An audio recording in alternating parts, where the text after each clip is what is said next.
Hey everyone, this is Princess2969 and I was just signing in so that I can share a little something with you guys that I just recently made. About 2 days ago I began making CD eyeshadow palettes. So far I've made 3.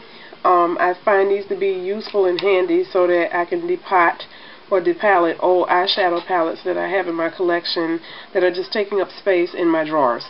So basically I want to share what it is that I've created or made with you guys, as well as a tip about some of the comments that were being left about the 88 matte and shimmer palettes, as well as the 120 manly, as far as eyeshadow application, and the fact that some of the colors in the palettes don't adhere well, or they seem, kind of powdery, and they don't give like good color payoff in some cases, depending on which colors you use in the palette.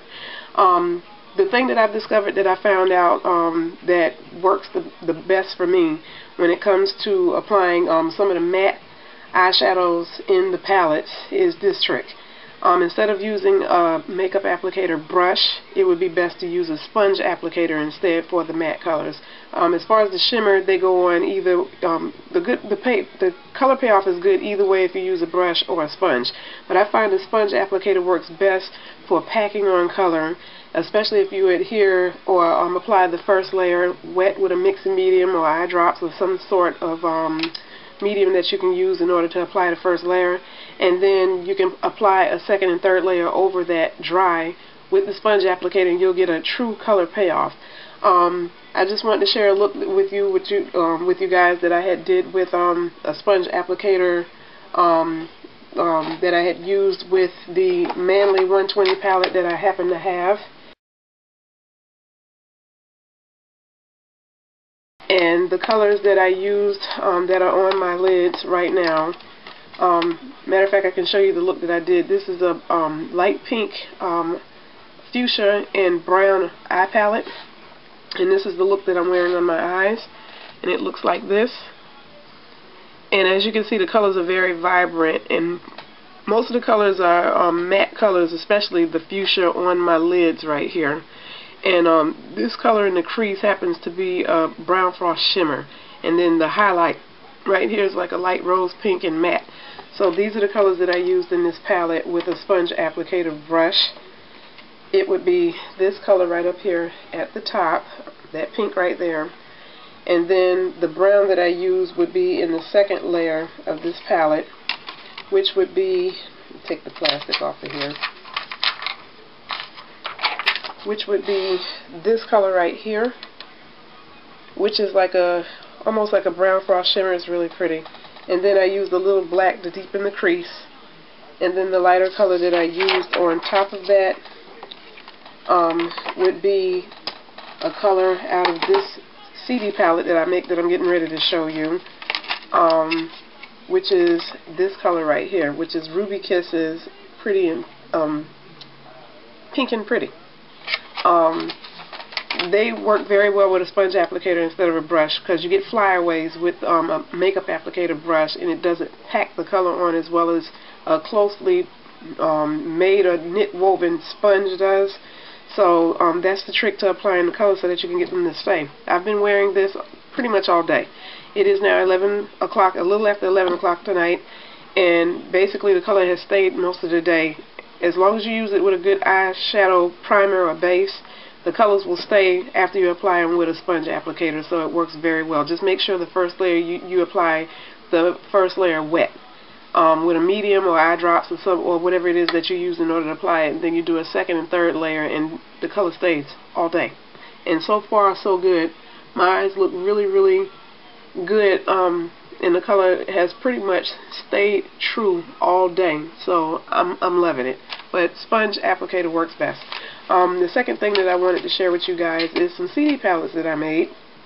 Thanks to V Beauty Online, I watched one of her videos and I saw these really pretty, colorful CD palettes that she made. So I wanted to share with you the 3 that I had gotten. The paper that I used in order to cover the CD cases happens to be from leftover gift bags that I had from presents and Christmas gifts that I've gotten in the past, and I just happened to cut them out to fit the size to the cases. And then on the inside I took the palettes out and applied them inside the cases. If they have the labels underneath, I went ahead and applied them for whatever the colors are in for that particular color. These are Milani palettes. This is like my favorite palette. The only one that I don't have in this quad is the green, which is Autumn Earth, the Autumn Earth palette. So I have these three, and as you can see, if you look at the width of it from the side, they're pretty thick in width, so it doesn't entirely close this case like it should. So if anyone has any suggestions on what I can do about palettes that happen to be a little bit wider than the CD case covers themselves, or a closure, or some type of method that I can use to close them, all opinions or all helpful advice would be very much appreciated. But I went ahead and put the labels on these to describe these. Since these are in the palette, they don't have a name, so I can label them wherever they apply. The second one that I did, I also made this out of wrapping paper. I love the print, which is like animal print. And then on the inside, I took all of my Wet n Wild eyeshadow quads and put them inside here. These are a little bit thinner, so they fit in here perfect, and it snaps closed perfectly. So I took the quads out of this one, out of one particular palette, and put it up here. The other four are here. So I just put them in a little elaborate pattern, and that it fits perfect. And then the third one, I also took some more Wet n Wild eyeshadow palettes. I haven't put a cover to this one yet, but I will in a few minutes. And I just finished this one not too long ago.